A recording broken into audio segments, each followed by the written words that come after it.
Un plateau avec 2 invités et toujours pas d'animateur. Seuls devant les caméras, ils sont là pour débattre.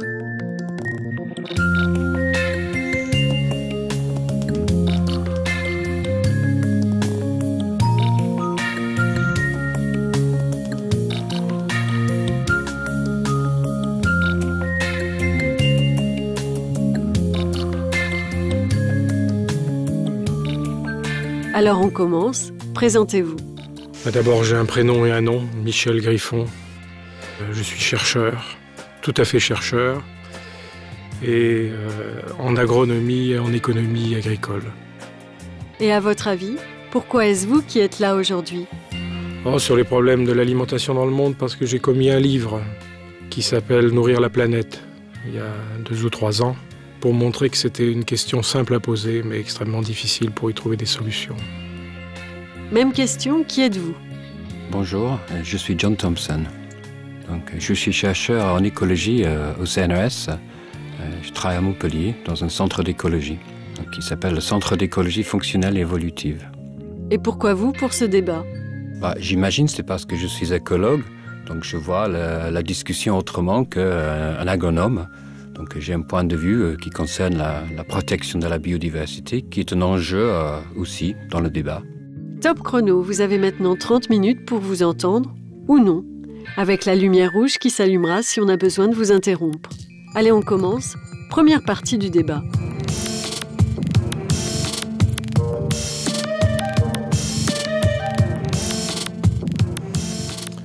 Bien, alors la question qui nous est posée résonne comme une sorte de choix entre 2 alternatives, 2 éléments d'alternative, une agriculture intensive et une polyculture extensive. Alors, on peut d'abord se mettre d'accord sur les termes. Et il n'est pas inutile de rappeler que intensif, ça veut dire intensif en quoi? Alors ce qu'on entend par agriculture intensive, c'est l'agriculture des grands pays agricoles, des grandes exploitations, où on utilise beaucoup de tracteurs, peu de main-d'œuvre, beaucoup d'engrais, beaucoup de produits phytosanitaires. Et la monoculture, eh bien, c'est le fait qu'il y ait tous les ans, sur la même parcelle, pratiquement la même culture, indéfiniment, jusqu'à ce qu'il y ait éventuellement des problèmes. Alors la polyculture, eh bien, c'est le fait que sur une parcelle, il puisse y avoir plusieurs plantes, ou que d'année en année, on change la plante cultivée. Et extensive veut dire l'inverse d'intensive, ça veut dire généralement utilisant beaucoup d'espace. Par exemple, l'élevage pastoral est extensif, parce qu'il utilise des grandes quantités d'hectares pour produire peu de laine de mouton, peu de viande de mouton ou peu de lait de brebis. Voilà, donc à partir de là, on peut peut-être discuter de savoir si vraiment c'est une alternative ou s'il y a autre chose qui est possible entre les deux. On a ces 2 logiques contrastées parce qu'on se rend compte qu'il y a un double enjeu. Il y a un double enjeu parce que la population humaine va augmenter, il va falloir alimenter cette population humaine qui va augmenter, mais en même temps, on est face au défi de préserver l'environnement. Parce que l'agriculture intensive, on a vu depuis 40 ans, et la publication de Rachel Carson, Le printemps silencieux en 1962, qu'il y a des effets néfastes de l'agriculture intensive sur l'environnement. D'où viennent ces 2 logiques contrastées? Est-ce qu'on va faire de l'agriculture, on va partitionner l'espace pour faire de l'agriculture intensive et ailleurs, on va préserver l'environnement? Ou est-ce qu'on ne va pas essayer de faire une agriculture qui est plus respectueuse dans l'environnement et de manière extensive? Moi, je le vois comme ça, cette question, parce que pour moi, c'est un double enjeu. Et je pense que pendant le 21e siècle et les 40 ans qui vont venir, avec la population qui va augmenter jusqu'en 2050, que cette deuxième question va prendre d'autant plus d'importance dans le débat. Parce qu'après tout, l'agriculture nous nourrit, c'est un service en quelque sorte que ça nous rend, ça nous nourrit. Donc, c'est un problème de notre quotidien de pouvoir manger pour tout le monde. Et on peut les chiffrer, des problèmes. Par contre, les problèmes d'environnement, les problèmes de biodiversité, c'est une fâche cachée de la question parce qu'on a du mal à les chiffrer, on ne voit pas les conséquences tous les jours. Donc pour moi, il y a... En fait, on comprend ça avec l'évolution de l'histoire. Dans beaucoup de pays du monde, les famines ont marqué périodiquement l'histoire. Et plus la population a augmenté et plus les famines sont devenues importante, dangereuse. Et il faut voir quand même que ça a été une trouvaille extraordinaire que les engrais. Tout à fait, oui. Et que ça a permis aussi d'épargner beaucoup de forêts, puisque l'intensification agricole classique, avant même qu'il y ait eu tous les problèmes de pollution des eaux, toutes les difficultés de la monoculture qui atteint la biodiversité en grande partie, ça a permis de limiter la destruction de la forêt. Ceci étant, bien sûr, nous avons maintenant la conséquence de l'agriculture intensive, mais je crois qu'on ne peut plus poser la question comme elle nous est posée en disant, d'une part, faut-il faire le choix de l'agriculture intensive et d'autre part d'une agriculture extensive qui protégerait la biodiversité. Je crois que la question devrait être comment peut-on concilier une agriculture qui est hautement productive parce qu'il va falloir, comme vous le dites, nourrir une population extrêmement importante. 2050, plafonnement de la population planétaire à 9 milliards d'habitants. Et en plus, 9 milliards d'habitants qui mangeront sans doute de plus en plus. Et donc concilier cette agriculture nécessairement très productive avec la gestion de la biodiversité. Est-ce que, je ne sais pas, pour le moment, la recherche a plutôt tendance à protéger la biodiversité dans des zones où on n'a pas fait encore d'agriculture, mais il y a peu encore de travaux sur comment l'agriculture peut être gestionnaire de la biodiversité. On se rend compte de deux choses. La première chose, c'est que quand on fait la logique de compensation, l'intensive quelque part, et on compense ça avec les espaces protégés ailleurs, on se rend compte que ça ne marche pas très bien. Ceci pour deux grandes raisons. La première raison, c'est que les parcs, les espaces naturels protégés, ce n'est pas des îles. Elles dépendent de ce qui se passe dans les territoires, dans les paysages autour. Et ça va du mal à fonctionner, viable, si c'est entouré en permanence par les conséquences néfastes tout autour. Deuxième chose, c'est que la nature sort de sa réserve. Elle sort des parcs. Les espèces bougent. Il y a des canards qui se nidifient dans les réserves, dans les zones humides, mais elles vont aller s'alimenter ailleurs et puis revenir. Donc on ne peut pas faire tout ce qu'on veut autour. Il faut aussi que dans les zones agricoles, qu'il y ait un raisonnement, qu'il y ait une agriculture qui est plus raisonnée, du moins.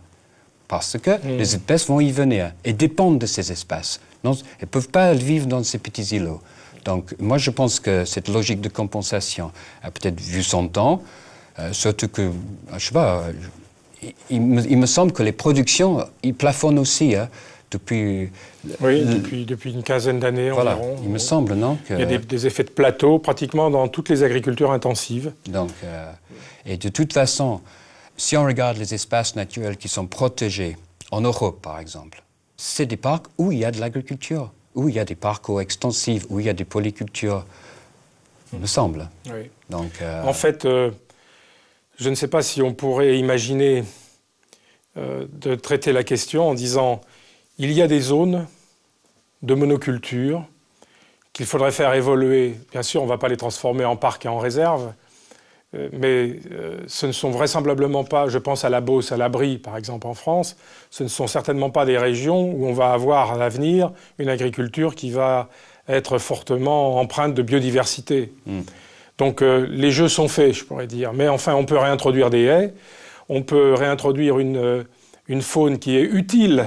Oui, tout à fait. Pour la biodiversité et pour l'agriculture elle-même, par exemple pour la lutte biologique, pour faire revenir des oiseaux, refaire quelques couloirs écologiques, mais bon, c'est pas là où on va gérer l'essentiel de la biodiversité.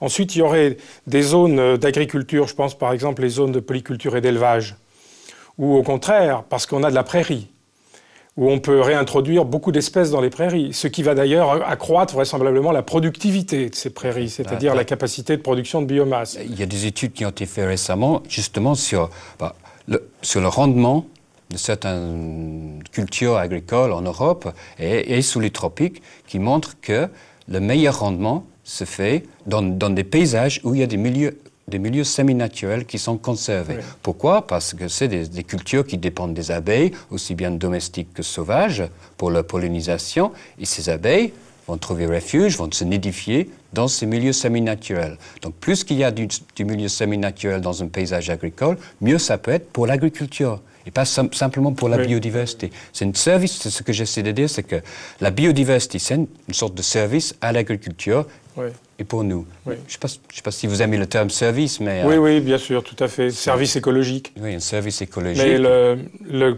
grand défi qu'on a devant nous, c'est que si on accepte l'idée qu'il va y avoir une gradation depuis des espaces purement naturels jusqu'à des espaces très anthropisés, comme on dit, c'est-à-dire profondément transformés par l'activité humaine, par l'agriculture. Il va falloir imaginer une sorte de planification pour optimiser les choses avec de nombreux objectifs. L'objectif d'accroître la production agricole alimentaire, l'objectif de gérer la biodiversité, l'objectif de gérer l'eau pour éviter les crues, pour éviter les sécheresses, conserver l'eau dans le paysage, l'objectif de maintenir un certain nombre d'insectes, d'oiseaux qui vont jouer un rôle important pour la lutte biologique. Et tout ça, c'est toute une ingénierie parce qu'on va retransformer le paysage.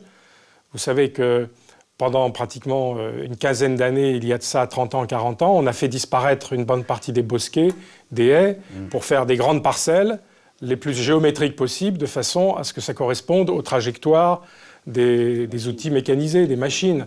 En fait, il va falloir repenser l'aménagement du paysage, refaire ce qu'on pourrait appeler des infrastructures écologiques, de manière à ce que la nature puisse produire des services écologiques.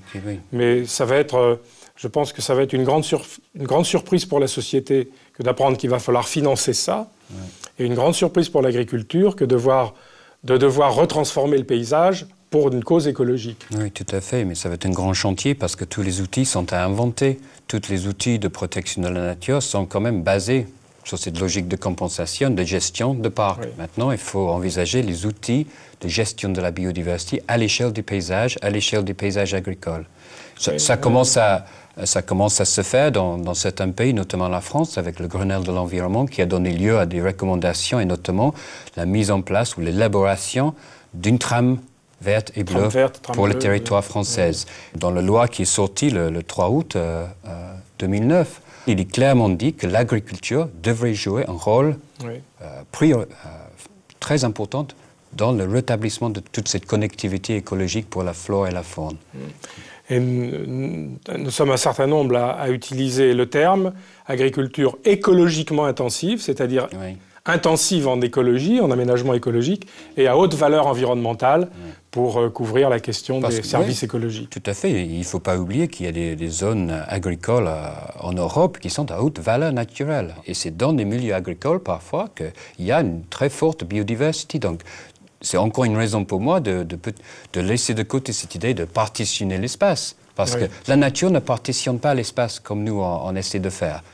Toutes les réserves de biodiversité dans lesquelles il y a de l'agriculture sont des zones d'apprentissage importants pour le futur, où il y a conciliation chez les agriculteurs des intérêts de la production et de leurs revenus avec les intérêts de la société pour la production de services écologiques. Oui, tout à fait.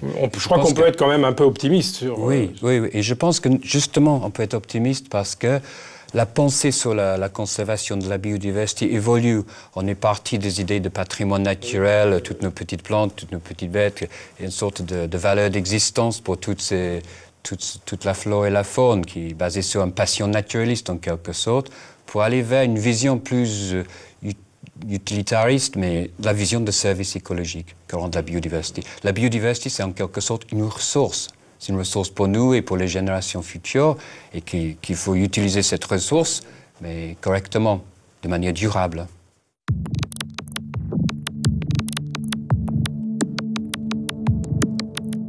Oui, à quel prix? Parce que, on parlait de l'agriculture intensive et l'impact sur l'environnement. Moi, je me pose la question de le coût. Comment évaluer le coût de ces impacts sur l'environnement? Il y a eu des études récentes, notamment parce que c'est devenu un gros problème, la disparition de l'abeille, qui, pour des causes multiples, montre une sorte de syndrome d'effondrement qui est très inquiétant à travers le monde. Donc il y a eu des études qui sont faites pour évaluer justement le coût de cette perte d'une ressource qui est la pollinisation des cultures, qui ont évalué le coût à 150 milliards d'euros, il me semble. C'est une combinaison d'écologues et d'économistes dans le sud de la France qui ont fait cette étude. C'est un coût énorme. Il y a les coûts aussi de la pollution des sols. C'est ce que j'appelle parfois, je ne sais pas ce que vous en pensez, les coûts cachés, mais qui commencent à être de plus en plus visibles. C'est-à-dire que depuis longtemps, on a fait de l'agriculture intensive avec l'élevage des animaux domestiques de manière très intensive qui donne lieu à une pollution des eaux et des nappes phréatiques. Et maintenant, par exemple, un exemple très pertinent et d'actualité cet été, c'était l'apparition des algues vertes de manière très importante sur les côtes de la Bretagne.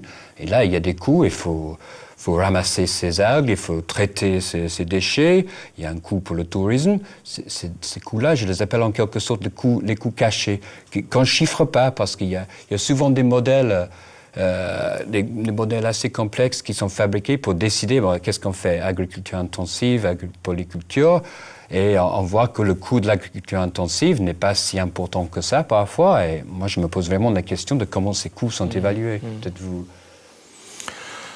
Bon, sur cette question-là, à quel prix? D'abord, je suis totalement d'accord avec vous, et on pourrait citer encore de nombreux exemples. La disparition progressive de l'eau des écosystèmes, oui. Tout ça va devoir se payer un jour, parce qu'il faudra faire des aménagements qui permettent de revenir à la situation antérieure. Donc, ça va coûter aux générations futures. Alors, le problème que ça pose pour l'agriculture, il me semble, c'est que ce n'est pas à n'importe quel prix. Si nous demandons à l'agriculture d'utiliser des techniques qui restaurent la qualité des écosystèmes, qui restaurent la biodiversité, qui restaurent le retour de l'eau dans l'écosystème, etc., il faudra refaire des investissements nouveaux. Et alors, il y a deux façons de le financer. Soit les agriculteurs payent, mais pour qu'ils payent, il faut qu'il y ait des prix qui leur permettent d'une part d'avoir leurs revenus et d'autre part de faire les investissements pour pouvoir améliorer l'environnement. Et ça, si c'est le marché, notamment si c'est le marché mondial qui fixe les prix, il n'y a aucune raison a priori que le marché prenne en compte la nécessité de la restauration des écosystèmes. Par exemple, le Brésil, actuellement, a des coûts de production qui sont très faibles, ce qui permet au Brésil d'être un immense exportateur de biens agricoles et alimentaires, mais c'est au prix de la destruction de l'Amazonie et de l'installation progressive d'un climat de sécheresse qui part du nord-est et qui s'avance vers l'ouest de l'Amazonie. Alors si ce n'est pas le marché, si ce n'est pas pris dans la somme que gagne l'agriculteur, il faut qu'il y ait une subvention correspondant au coût de réhabilitation environnementale et écologique, avec donc d'une part le paiement du travail de l'agriculteur et d'autre part le paiement des services écologiques. Alors en Europe, ça veut dire qu'il faut que la politique agricole commune évolue très fortement, très significativement, en finançant la réhabilitation des services écologiques, ceci pendant un certain nombre d'années, pour faire les investissements nécessaires. Donc il y aura un coût, et ce coût, il n'a pas été calculé. Pour le moment, on fait les calculs des dommages, mais face aux dommages, il va falloir faire le coût de ce que ça va nous coûter en tant que citoyens pour rétablir un ordre écologique qui soit acceptable. En même temps qu'on discute de quelle stratégie pour l'agriculture, pour nourrir une population qui augmente, il faut aussi peut-être intégrer dans cette stratégie l'importance de ne pas perdre de surface agricole qui est utile. Et on est en train de perdre de la surface agricole utile. En France, sous les tropiques, où les grandes plaines deviennent des très grandes villes plutôt que d'être des zones d'agriculture, et de perdre l'agriculture sur ces surfaces, il me semble que c'est un gros problème. Mais le problème, c'est que les villes se développent là où l'agriculture devrait se développer parce que ce sont les meilleures terres. Ouais. Bon, donc c'est un problème général sur toute la planète. Tout à fait, oui. Et si on laisse le marché et qu'il y a très peu de régulation, la concurrence entre le prix de l'immobilier et la valeur que peut sortir un sol en termes de production de légumes, de fruits, etc., c'est incomparable. Ouais. Autrement dit, il n'y a pas d'autre solution que, d'une certaine façon, de planifier l'utilisation des sols, au moins dans les régions périurbaines. Au fur et à mesure que la population mondiale s'accroît, elle est de plus en plus urbaine. On a dépassé à l'échelle de la planète, il y a déjà plus de 50% de la population qui est urbaine, et ça va augmenter encore. Et on ne peut pas se permettre, pour pouvoir alimenter cette même planète et cette même population, de prendre des meilleures terres. Donc il va falloir densifier les villes et planifier, c'est-à-dire réserver des zones qui seront des zones urbaines et réserver des zones qui seront des zones de production. Mais il ne faut pas oublier une chose, c'est que l'agriculture périurbaine est quelque chose qui est extrêmement important pour le futur, parce que ce sont dans ces zones périurbaines qu'on produit une grande partie de l'alimentation des villes, notamment l'alimentation en légumes. Et la diversification de l'alimentation pour les légumes est une chose très importante pour l'avenir. Et puis, un autre point que j'avais en tête sur cette discussion de problème d'augmenter la production, c'est qu'on a un problème aussi, il me semble, de perte et de gaspillage. Peut-être que c'est là où il faut travailler plus que dans la fabrication de nouvelles plantes plus productives, c'est de travailler pour que les pertes et le gaspillage est moins important dans le système. Mais je crois que ce qui est possible de faire dans les pays industriels, on le voit tous les jours quand on mange dans les restaurations d'entreprises, c'est qu'il faut réduire la taille des portions. C'est effarant de voir sur les chariots de débarras des plateaux de cantine et de restauration, de voir des assiettes à moitié pleines qui sont jetées. Mais ça ne va pas être facile de changer les comportements alimentaires. Non, mais c'est peut-être quelque chose, là il faut peut-être travailler, parce qu'on voit dans ces comportements aussi le problème de l'augmentation de la consommation de viande.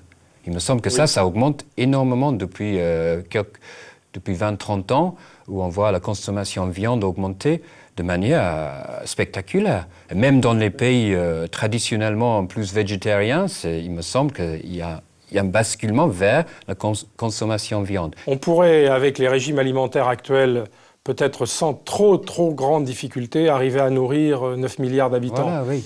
Mais il est clair qu'on peut faire le calcul. Si l'ensemble du monde, des 9 milliards d'habitants, mangeait 120 à 140 kilos de viande comme on mange en Amérique du Nord, il faudrait 2 planètes agricoles pour nourrir la population. Oui. Donc nous touchons là les limites fondamentales. Il faudra manger de moins en moins de viande. De moins en moins de viande, mais oui, mais comment on peut basculer une tendance qui... C'est une grande question, et ça passe vraisemblablement par l'éducation et par les prix, inévitablement. Oui.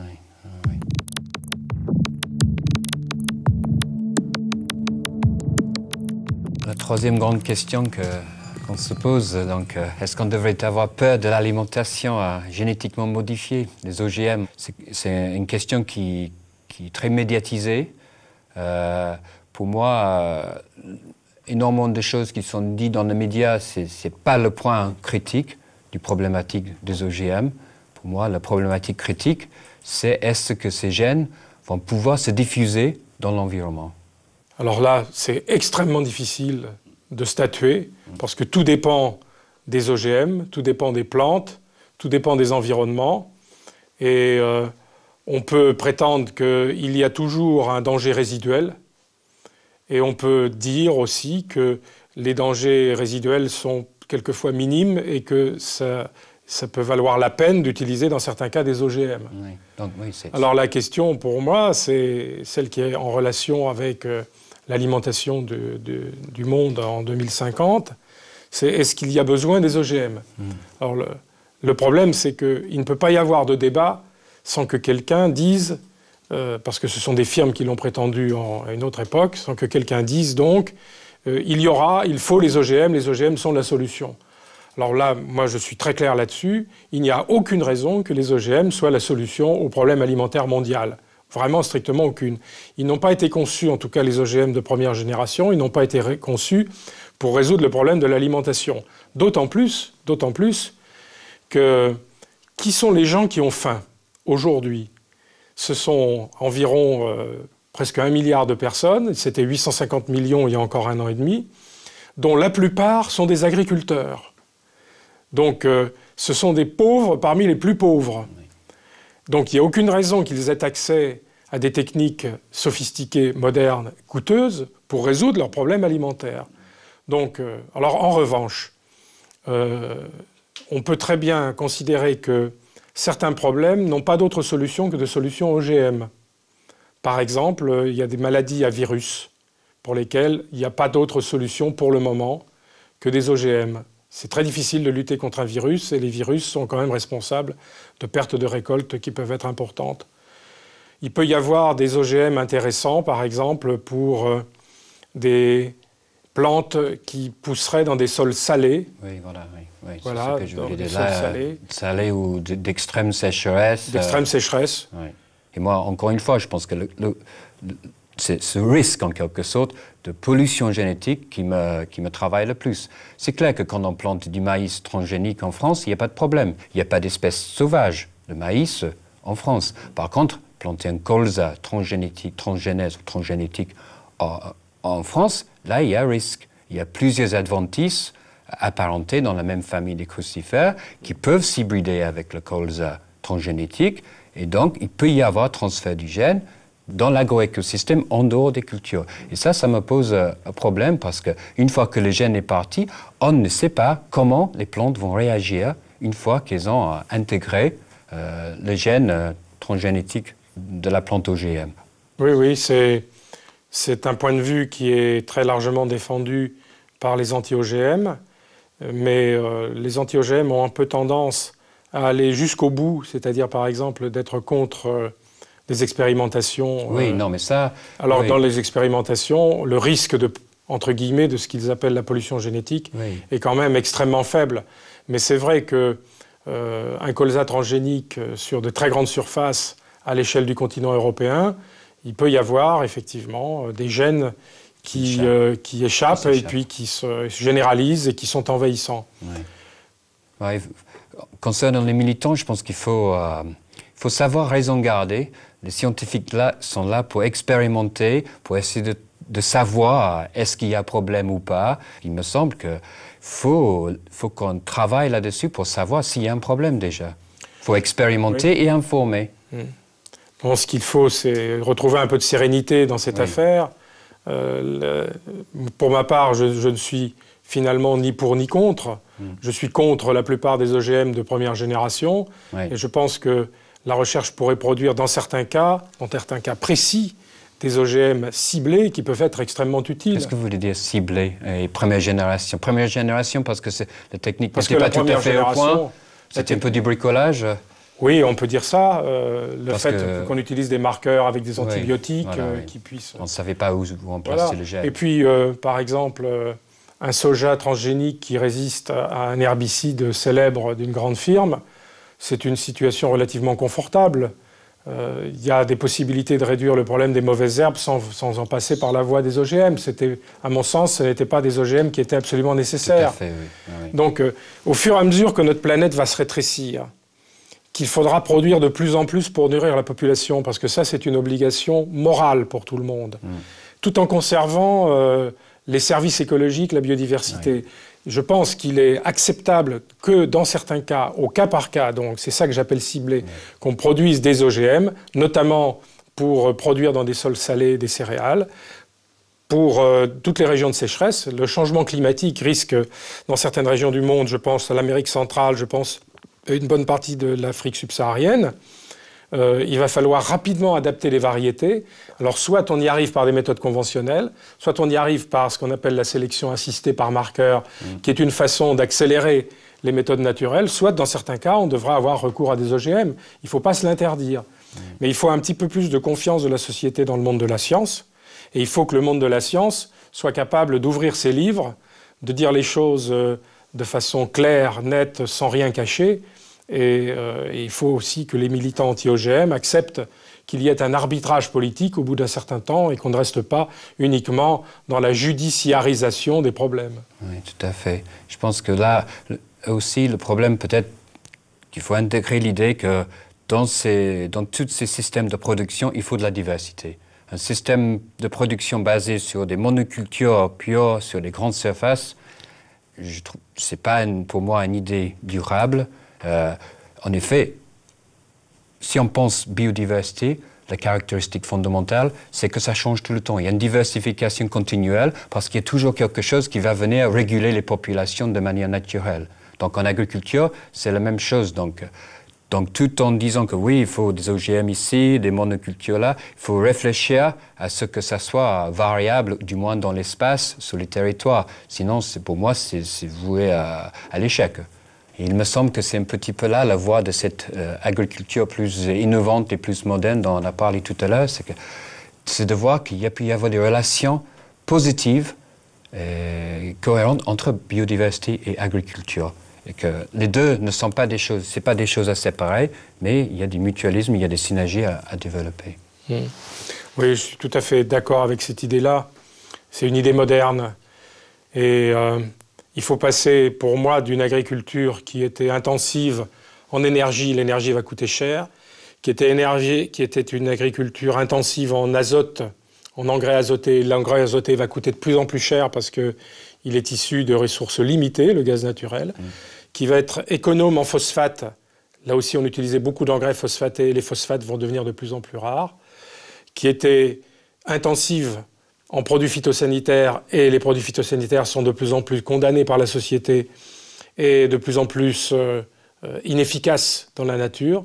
Et il faut passer à une agriculture qui soit intensive en fonctionnement écologique, en valeur environnementale et en intelligence, parce que ce sera beaucoup plus compliqué et ça fera appel à beaucoup plus de connaissances que de manipuler un écosystème de façon hautement productive, que d'appliquer des recettes de cuisine classiques, mettre beaucoup de labour, beaucoup de traitements phytosanitaires, ce qu'a fait l'agriculture. Mais en fond, cette agriculture, nous en avons vécu pendant 40 ans, mais il faut savoir tourner la page. Oui, tourner la page, parce qu'on va dans un siècle où les problèmes d'environnement vont prendre plus en plus de place, aussi bien dans la science que dans les questions que la société va nous poser, il me semble.